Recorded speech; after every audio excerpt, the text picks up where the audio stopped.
Recentemente, o Google divulgou o relatório ambiental de 2023 e o que chama a atenção é o consumo de água, que chegou a 21 bilhões de litros em 2022. E isso representou um crescimento de 20% na comparação com o ano de 2021. Esse aumento ocorreu em grande parte devido aos esforços da empresa no desenvolvimento de soluções de inteligência artificial. Como a inteligência artificial requer o uso cada vez mais intenso de grandes data centers, e isso leva ao uso intensivo de água para resfriamento. Então, para entender melhor essa situação, vamos conversar com o professor Pedro Luiz Cortes, titular da Escola de Comunicações e Artes e do Instituto de Energia e Ambiente. Professor Pedro, bom dia, como vai? Bom dia, Roxane, bom dia, ouvintes. É um prazer falar com vocês. Professor, esse impacto ambiental do Google também ocorre com outras empresas, essas grandes empresas de TI? Sim, Roxane, em diferentes escalas, é claro, mas todas as empresas que usam intensivamente o TI, a tecnologia da informação, como, por exemplo, os bancos, necessitam de data centers muito bem estruturados, com uma quantidade muito grande de equipamentos. Para que as pessoas possam entender melhor, o que é um data center? Ele é um conjunto de computadores associados a grandes repositórios de dados.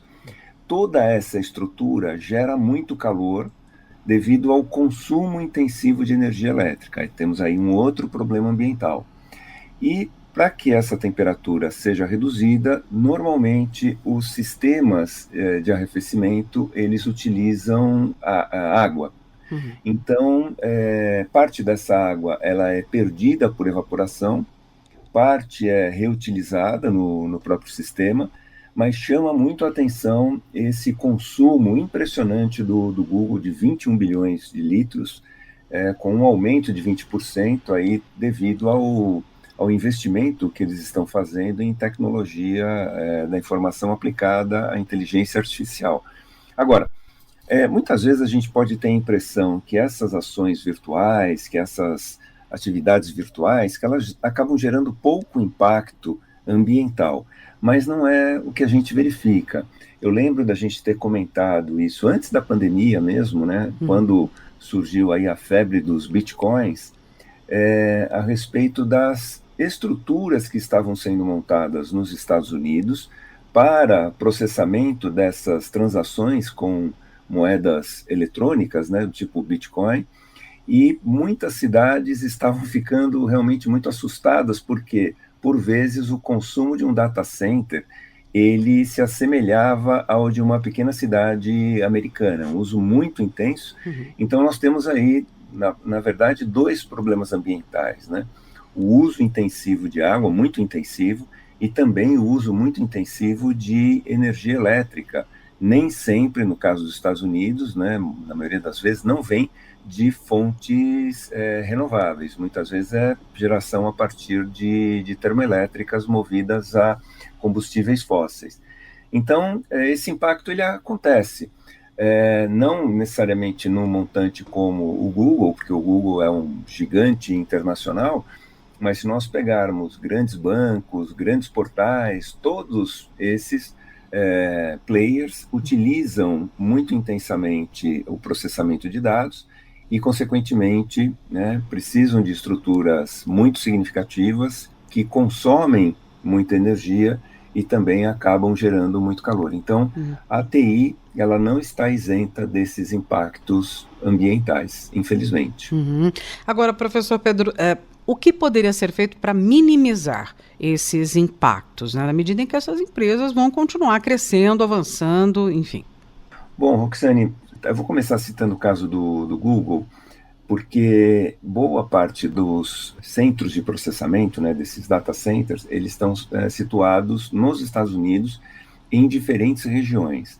Até essa é uma estratégia para evitar, por exemplo, vamos imaginar uma situação trágica como a do World Trade Center, uma empresa que tivesse o seu data center apenas ali.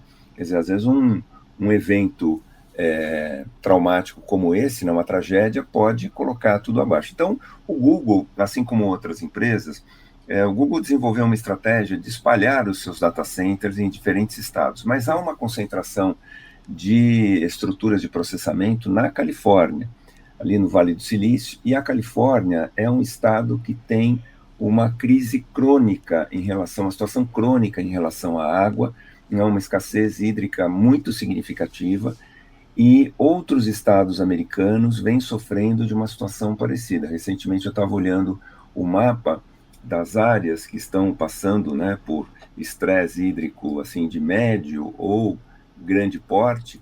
Então nós temos como se fosse uma faixa que sai do sudoeste ali da Califórnia e vai praticamente até Washington no Nordeste, cruzando os Estados Unidos. Claro que diferentes estados ali têm diferentes repercussões.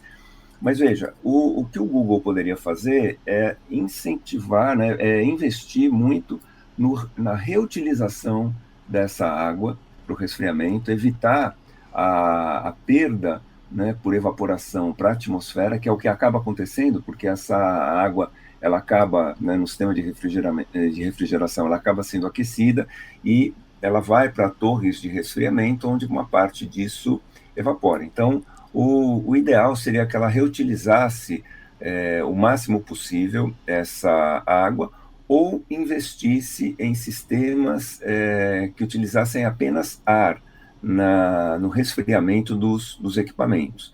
Tá? Já há solução disponível nesse sentido, e também priorizar o uso de fontes renováveis para o fornecimento de energia elétrica para os seus centros de processamento.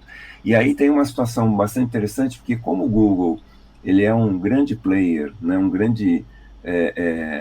grande referência internacional, essas ações visando economizar água e também utilizar energia elétrica de fontes renováveis, essas ações poderiam servir como bons exemplos internacionais, mostrando para todos o que pode ser feito efetivamente. Então, aqui nós pegamos o exemplo do Google, mas claro que se pegar grandes portais, outros sistemas de busca, né, como o Bing da Microsoft e outros, também utilizam estruturas muito significativas e certamente tem esses problemas ambientais também.